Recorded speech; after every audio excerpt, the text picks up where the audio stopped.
Of the AlienPhotog Radio Show, and I'm very excited that everybody's here tonight, or tomorrow whenever you're podcasting this thing, or listening to it, period. I'm just glad you're listening. Thank you very, very much from the bottom of my heart. How's everybody doing today, tonight, whatever time it is? It's crazy. We got people listening all over the world, and I love it. I got an email from Egypt and the North Pole yesterday, both of them in one day. And that's the coolest thing, right? I love that people are into aliens and into hearing me talk about this stuff. And in case this is your first time listening to the show and you don't know who I am AlienPhotog. No, that is not my birth name, and it is an alias. I actually get people who ask me that. Is your name really AlienPhotog? Unbelievable. Anyway, but I'm what most people refer to as an alien abductee. I think it's a terrible term. I like the term contactee myself. And over the past year, my life has been pretty much consumed by all this stuff. I found that this is very obsessive in nature, this alien nonsense, or very cool stuff as some of us see it. But it's very obsessive by nature, and it's changed my life dramatically. And this is my second radio show that I do. And I got started doing what I do, making videos on YouTube. We have over 250,000 views on YouTube now and almost 1,000 subscribers, which I think is awesome. I never got into this to get attention, that's for sure, but I'm just glad that I'm able to plug some sort of gaping abyss out there as far as information goes on this stuff. But anyway, yeah, that's what I do. It's simple as that. I yap about aliens pretty much nonstop. I did it to my wife for pretty much a year straight, and she actually stayed with me through that. Good for her. Yes, 3 cheers for Mrs. AlienPhotog, or else I'd be a horrible, depressed mess right now, that's for sure. But yeah, I yap about aliens a lot. That's what I do, and the folks here at Party 93.4 were kind enough to give me a radio show so I could have a bigger platform to yap about aliens at. Isn't that awesome? So anyway, that's who I am. That's the story of my life pretty much at this point. I always encourage people who have this in their lives, or people who are just curious about it, to email me. It's alienphotog@gmail.com. And seriously, I mean that. Email me if you need somebody to talk to about this. Yeah, my email dropped since this last radio show. I guess everybody thinks that I'm too busy to email people about aliens now, and it kind of made me sad, to be honest. All the space chickens stopped writing me. Come on, guys, I'm not like that. Yeah, I do get a lot of email, but I love getting it. I think it's absolutely great. I truly do. So please email me, alienphotog@gmail.com, whether you just want to say hi, if you need a friend who likes aliens and who likes to talk about aliens, because who doesn't? Or if you want to tell me you think I'm a schmuck. Well, okay, don't email me if that's the case. I don't get that anymore. I got that a lot at first when I was doing this on YouTube in the very beginning. But I don't get that anymore, so that's pretty cool. So I guess if you think I'm a schmuck, feel free to email me too. Because I got lonely this last week, guys. Nobody emailed me. What's the deal? Going to be a really fun show today. We had planned to have Chris Ritter on as our guest. We had to bump him back to next week. We're trying to figure out how we can record our yapping session, better known as an interview. So that's the truth. As to why we don't have Chris on the show today, we're still trying to work out the details on that. And fully plan on having him next week. But Chris is in a band called Crash. He was actually a pioneer of the punk rock scene in the 1980s and is still into his music. And I'm very much looking forward to Chris. Chris lives in the same general area that I do. He lives in Denver, Colorado. And he wants to talk about chemtrails, and I do too. I try to stay away from politics and conspiracy and all that, and I really don't know which field chemtrails falls under other than, hey, does anybody else notice this? This drives me crazy because I'm driving around every single day, it seems, in the Colorado area.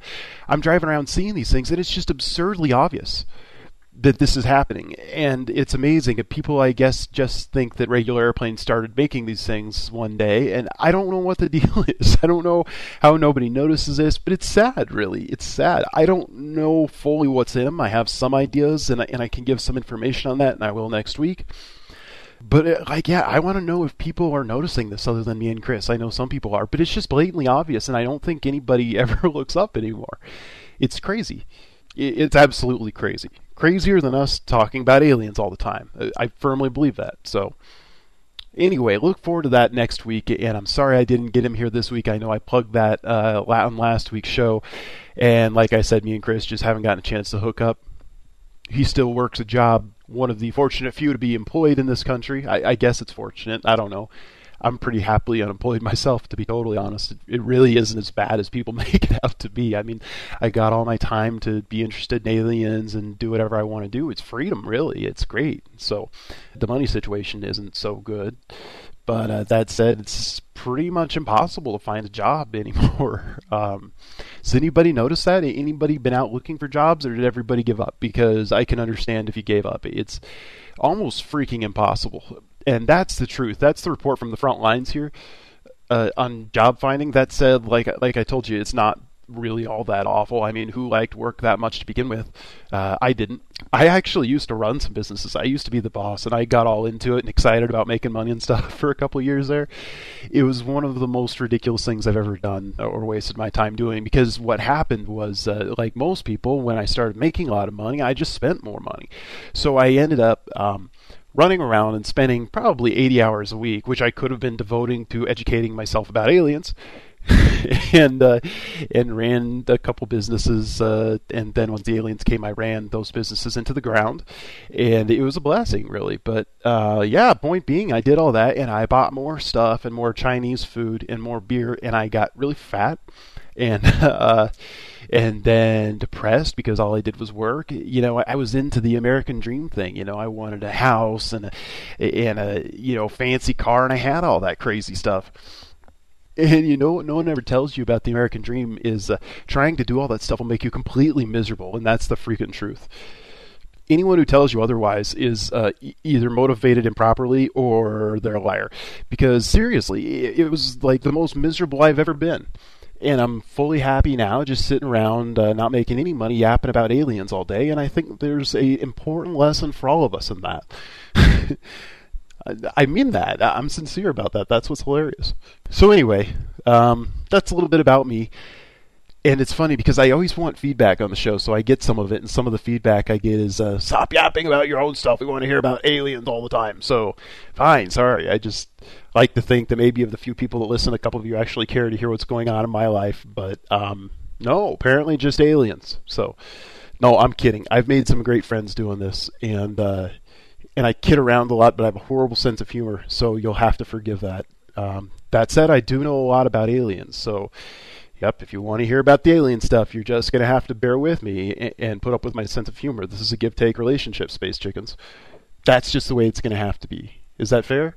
And you guys got to email me, too. I was so bored this week. Maybe it was just because I finally got this software that types what I say. Because all I do really is talk to people about aliens on the internet all day. It's a little unusual, I suppose. And, well, it's really not, because I found out a lot of people, well, I don't think they did the same thing before they started talking to me, but I've formed a group of us, and go join that group, by the way.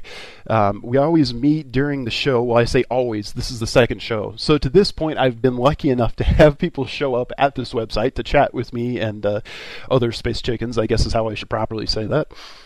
But I hope that every week during the show, while it's on live between 4 and 6 a.m. Eastern Time, which is an ungodly hour, but fortunately we're all insomniacs, so that works out well for us.